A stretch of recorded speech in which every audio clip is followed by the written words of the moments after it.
Hello guys හැමෝම ආදරෙන් පිළිගන්නවා මගේ YouTube channel එකට. ඉතින් හැමෝටම සුබම සුබ අලුත් අවුරුද්දක් වේවා. ඔයාලගේ හිතේ තියෙන හැම යහපත් පැතුමක්ම ඉෂ්ට සිද්ධ වෙන්න කියලා මම ප්‍රාර්ථනා කරනවා. ඉතින් කලින් බ්ලොග් වගේම මේ බ්ලොග් එක තායිලන්ඩ් පුකෙට් වල බ්ලොග් එක. අපි පුකෙට් වලට ගියේ 2025 නොවැම්බර් මාසෙනේ. මේ නොවැම්බර් 18 වෙනිදා අපි ඉඳපු හොටෙල් එකේ එහා පැත්තේ තිබ්බ තායි මසාජ් සෙන්ටර් එකක්. ඉතින් අපි හිතුවා එතෙන්ට ගිහිල්ලා පොඩි මසාජ් එකක් දාගන්න.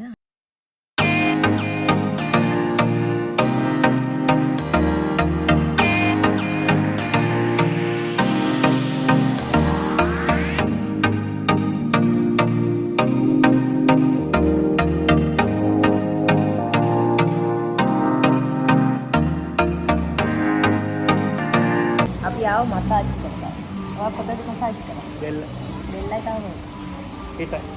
දැන් ඇත්තම කිව්වොත් අපි දෙන්නටම උර හිස් කැක්කුම් බෙල්ල කැක්කුම් තිබ්බ. ඒක නිසා තමයි මසාජ් එකක් කරගන්නත් ආවේ. අපිට තෝරගන්න තිබ්බ මොන වගේ මසාජ්ද ඕන කියලා. ඉතින් අපි තායි ට්‍රැඩිෂනල් මසාජ් එක තමයි තෝරගත්තේ. ඊට පස්සේ අපි යනවා අපේ මම වැරදිට දාලා තියෙන්නේ පාත් එකගේ. මමත් මට මේක ලස්සනයි.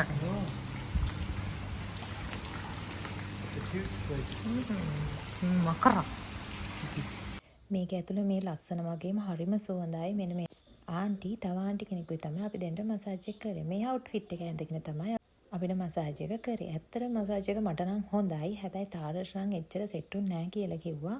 මට නම් ඇත්තටම හොඳයි. නියම මසාජ් එක. මෙතන තමයි මසාජ් කරේ. අපිට හම්බුණා තේද උණු වතුරද දාන්නේ. දීලා බලමු.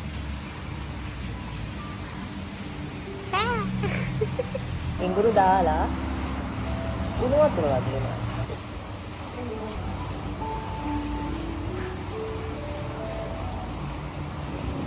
අපි දෙනට මසාජ් එකට ගියා බාත් 800ක්. එයාලා අපිට අන්තිමට ඉඟුරු දාපු තේ එකකුයි රසම රස ස්වීට්ස් ටිකකුයි දුන්නා. ඒ ස්වීට්ස් නම් මාරම රසයි.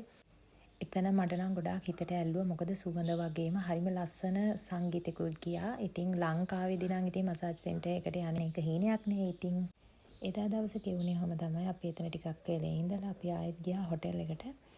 මට තායිලන්ඩ් කෑම කන්න බැරි නිසා අපි ශ්‍රී ලංකන් කෑම එකකට ඕඩර් එකක් දීලා තමයි ගියේ හොටෙල් එකට. මේ තමයි අපි ඉඳපු හොටෙල් එක. අපි යනකොට අපේ කෑම එකත් ඇවිත් තිබ්බා. ඉතින් මම අද ගෙනාවේ චූටි බ්ලොග් එකත්. මගේ මේ චූටි බ්ලොග් එක බලපු හැමෝටම ගොඩාක් ස්තුතියි. මාව සබ්ස්ක්‍රයිබ් කරන්න කියලා තාදරෙන් ඉල්ලනවා. එහෙනම් ඊළඟ බ්ලොග් එකේ එනකම් මම මෙතනින් නවතින්නම්. හැමෝම පරිස්සමෙන් ඉන්න. තෙරුවන් සරණයි.